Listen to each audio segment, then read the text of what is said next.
अभी एक आम व्यक्ति, एक सब्जी वाला, चाय बेचने वाले के पास जब पेपर पहुंच जाता है, बेचारा उसका टेक का लेना ठीक देना है, रुको, नहीं मैं रहता, सवाल खुद पूछ से लेता हूँ। जाके रजत, ATM से तुम्हारी पकड़ा तरफ देता से, है, बेटा उसको आपकी बुलडोजर तरफ से से मैं बोलता है। सवाल पूछता हूँ। अशोक जी, ये बच्चे पूछ रहे हैं दो चीजें, धैर्य से हम लोग सुन ले। ये हमारे बच्चे हैं, ये हमारी घर की संतानें हैं भाई।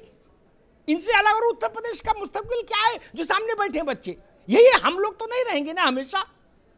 यही लोग कल प्रदेश और देश चलाएंगे। नहीं कि एक बार में पूरी इन क्लीनिंग कर दे। ये भर्ती बोर्ड में जो लोग बैठते हैं क्या करते हैं? ये कैरम खेल रहे हैं कि लूडो खेल रहे हैं? राजदंड कहाँ है? राजदंड कहाँ है? प्रारंभ हमने हम लोगों ने किया था, हर विभागों में हमने योग्यता के आधार पर अरे भाई, अब ये एक ही बात नहीं बोलो लगातार महाराज, योग्यता के आधार पर।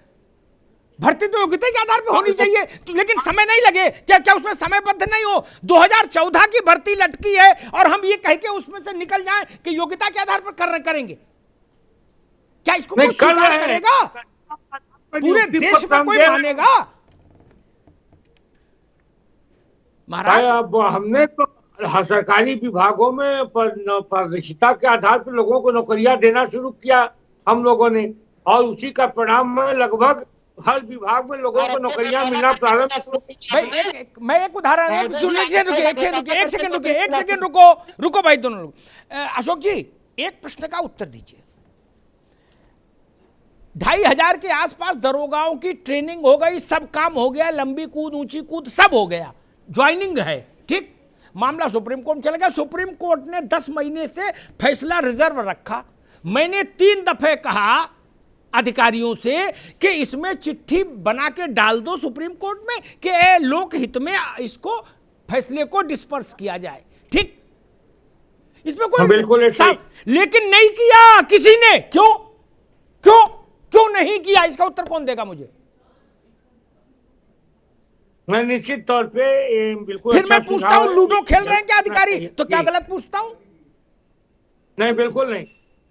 ये तो तरीका नहीं होगा ना फिर। जी बिल्कुल बिल्कुल, उनके हक में निश्चित तौर पे जल्दी अगर फैसला आ जाएगा तो लोगों को न्याय मिलेगा। सही बात। क्या हमने अर्जेंसी की एप्लीकेशन लगते नहीं देखी सरकारों की ओर से? और अर्जेंसी छोड़ो, हमने तो सुप्रीम कोर्ट के आदेशों को लोकसभा में पलटते देखा। आपने भी देखा मनी जी।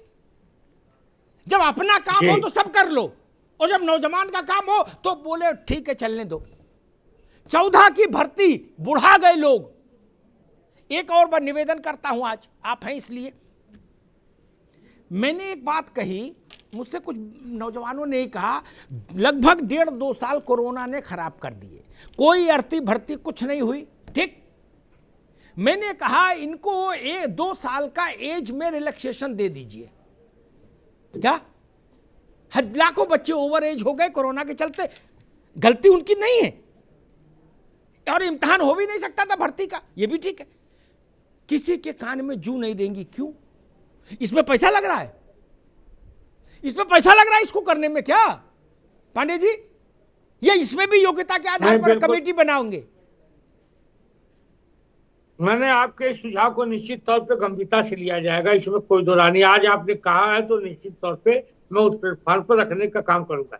अगर 2 साल का हम रिलैक्सेशन दे दें आयु में नौजवानों को, ये बात तो बसपा सपा भाजपा सब मान रहे हो ना कि 2 साल कोरोना खा गया, कोई भर्ती नहीं हुई, तो वो बच्चे जो ओवर एज हो गए वो कहां जाएं? वो कुएं में डूब जाए, गढ़गंगा में डूबे, जाके क्या करें? अधिकारी तो सुनने को तैयार नहीं, इसलिए आक्रोशित होते हैं नौजवान। हमको समझना पड़ेगा। रजत क्या कहना चाह रहे थे आप बताइए।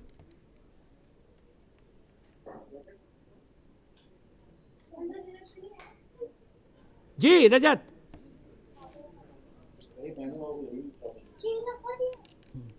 रजत की आवाज में कुछ समस्या आ रही है, ऑडियो तब तक जरा दिखवाइए।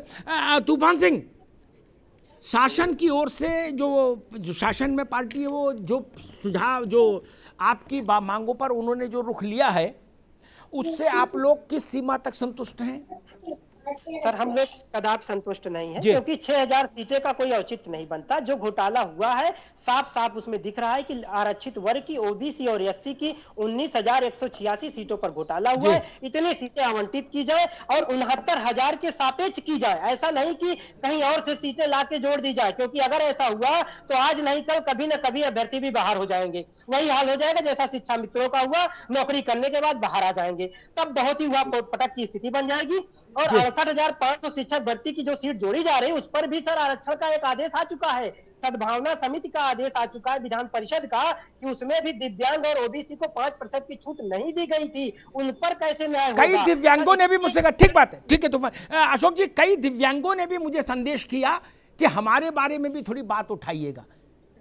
वो तो हमारी करुणा के, हमारी उसके हकदार पहले है ना दिव्यांग, तो क्या हमारी आंख उनके लिए नहीं भीगेगी? देखिए, निश्चित तौर पे दिव्यांग बंधुओं के लिए तो सब हमारे यहाँ प्रधानमंत्री जी सबसे ज्यादा उस पर चिंतित रहते हैं। हर प्रधानमंत्री नौकरी जी में तो रहते हैं, लेकिन फैसला तो बाबू को करना है, प्रधानमंत्री जी को नहीं करना ना। बाबू तो कान में तेल डाल के बैठा सरसों का, सुन नहीं रहा। ना बिल्कुल बिल्कुल, दिव्यांग बंधुओं के लिए निश्चित तौर पे उनके साथ न्याय संगत कार्रवाई होगी, इसमें कोई दो राय नहीं।